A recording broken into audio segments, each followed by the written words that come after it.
couple of months ago, I had my girlfriend play Outer Wilds, and one thing I kept noticing was that she was always afraid of something sneaking up behind her. Moving into three-dimensional space meant she wasn't just checking her back constantly, but also had to watch for danger in every direction up and down. Even though I know there isn't a hostile monster waiting to jump out and kill her, she doesn't, and that fear of the unknown is what terrified her the most. So anyways, that got me thinking, what if there was something out there that wanted to eat her?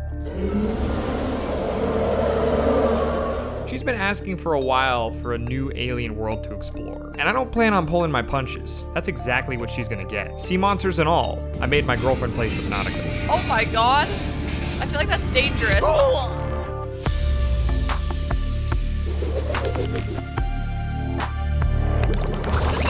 Whoa. The Aurora suffered orbital fuck. failure. Cause unknown. 0 human life signs detected.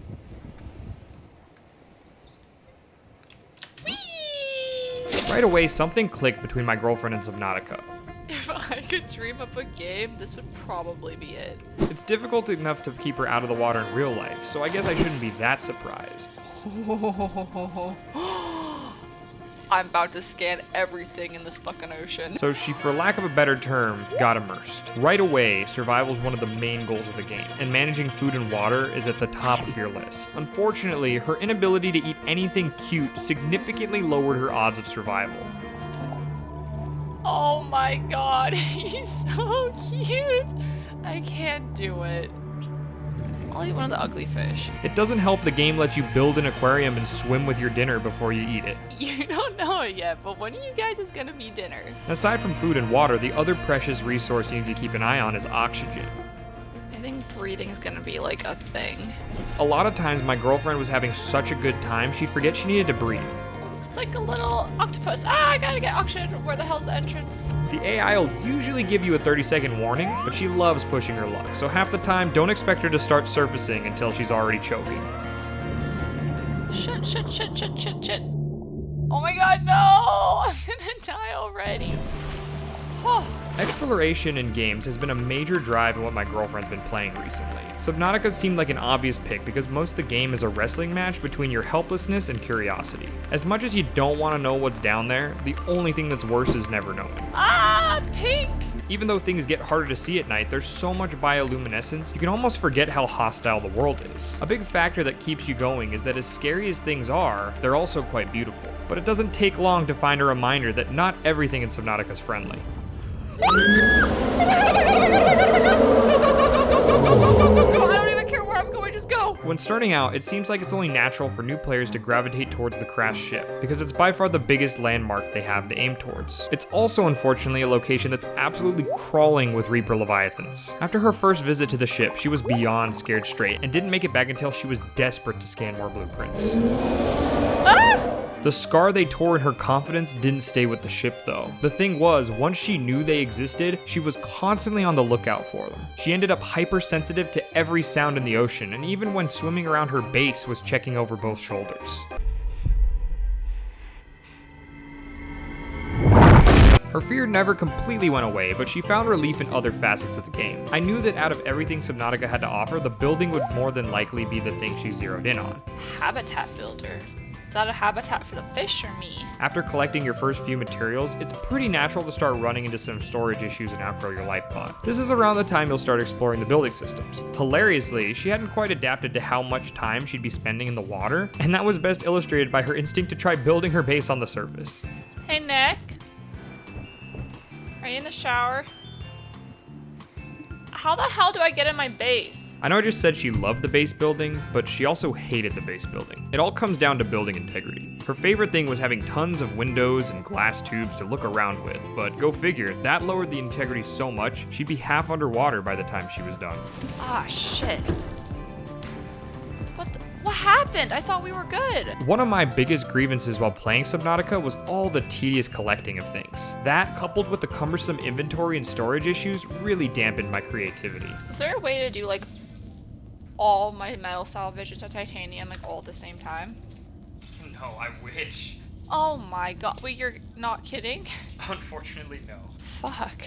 I was expecting a similar reaction from my girlfriend because of how invested she was in building, but to my surprise, she didn't bat an eye at it. Only after thinking about it a little harder, I realized that my hunger for progression was what fueled a lot of my impatience. Her mentality made the hunt for metals and materials a game rather than a chore, which made the constant running around collecting stuff part of the fun.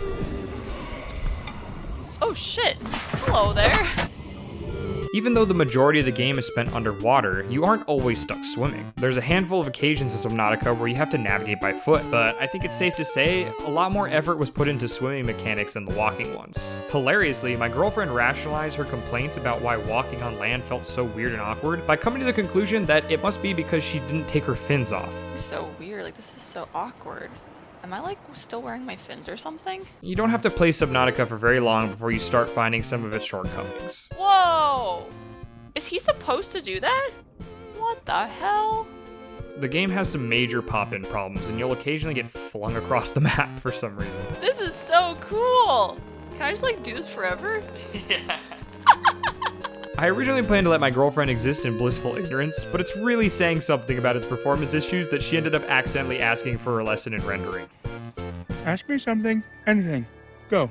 Test me. Go. She also asked questions like why the sea moth didn't fill with water when getting into it, or how it's easier to create drinkable water from bleached salt water, to which I asked whether the alien space game wasn't realistic enough for her. All jokes aside, there are plenty of inconsistencies, but things tend to be a little more fun if you try not to think too hard about them and just enjoy the ride. What the fuck? You were supposed to rescue me! Speaking of, her sense of direction isn't the best in games, and it's not aided much by the lack of landmarks on the horizon. Other than the Altera ship, you got nothing but ocean on all sides.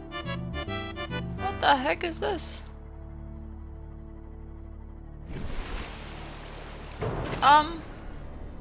Where did you come from? Cause I know I didn't see a mountain. The game makes up for it by letting you craft beacons, which you can change color and name and leave in key locations that you find.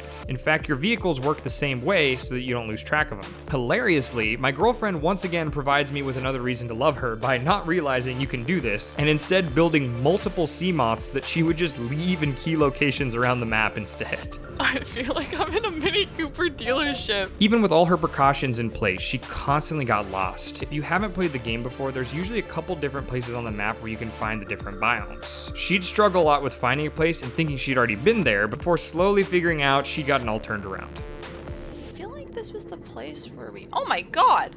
We're not going that way. And the vehicles were one of her favorite parts. It's a cool feeling the first time you hop into a sea moth and realize that oxygen isn't something you have to worry about anymore. But the real game changer for her was when she learned you could recolor and name them. Customizing them this way somehow made her more attached to them, and it was that much more traumatic when they'd get destroyed. It didn't make her hate them any less when they ran over her though. Oh shit. I feel so betrayed. Watching her pilot the Cyclops had some serious hopping out of the car to help her parallel park vibes. Okay. Not gonna make this one. It's tough enough for her to stare at one camera while steering a vehicle in a game, but the fact that Cyclops has 3 takes things to a whole other level. As heavy and awkward as steering the sub can be, the biggest thing you gotta pay attention to is actually the sound it makes. It makes a lot of noise, which can attract unwanted attention from things a lot bigger than you. I don't think I should be doing that. Every time anything popped up on the sonar, she'd have one of 2 reactions. A, she'd get freaked out, kill the engine, turn off all the lights, and hide in the corner. Or the alternative, which was to kick things into emergency speed and try to outrun whatever was after her. Oh my god! Okay, we gotta get out of here. Excessive noise. Up! We need to go up! Needless to say, she never really got the hang of how to handle the Leviathans. Her strategy was mainly to avoid them as much as she could. When she crossed paths with one, it usually meant a reload was imminent. Oh my god. We gotta get the fuck out of here right now. I saw a shadow and I had a heart attack. And even when she thought she got away, well, there's always a bigger fish. Oh, that was almost a disaster. Yes, proper position. Wait. Is that one of those? Oh shit! Are you kidding me? I cannot catch a break. When it came to some of the deeper dives you'll take while exploring, her fear and anxiety took the front seat. If something jumps out at me, I'm gonna have a heart attack. The Blood Kelp Zone was by far the biggest source of terror, and unsurprisingly, she'd need to visit a lot in order to access the lower part of the map. Of the many times she descended into the chasm that led to the Lost River, there was one where she went a little too far past the safety of the reef. She got to the edge of the playable area and started her descent into the Dead Zone by mistake. I feel like this is like a different spot than last time. How deep does this go? A few moments later. What the fuck? Creature attack. What is happening? Okay, I'm definitely in the wrong place. Holy shit! Where did he come from? So when it comes to the Dead Zone, I've seen a colorful variety of thoughts and motivations for diving into it. The exploration was my favorite part of the game, and I was so thirsty for more things to discover, I just had to see what would happen if I sailed far enough into the dark. My girlfriend, on the other hand, found her way back to the edge of the world, but rather than going further, she wanted to go deeper. I don't know if it was some sort of innate human desire to be the kid who was brave enough to touch the bottom of the deep end or what, but she was hell-bent on seeing what was down there. I do not care. We're going to the bottom. Just hang in there, Cyclops. Stay with me. A few moments later. Houston, we have a problem. Abandoned ship. Ah, abandoned ship. Oh my god, oh my god. Why can't I get into it? Deploy the exo-tardy. Ah! Oh, you did your best, Cyclops. Wait, shit. Get to my suit. After a while, it became clear she had no intention of ever leaving the planet anyways. She'd built herself an underwater paradise, and didn't seem like she was in any rush to leave it. At the end of the day, I think that's okay. She should play the game however it's most fun for her. Being stranded on an oceanic alien planet is her cup of tea, then who am I to judge? But just let me steer the sub, okay?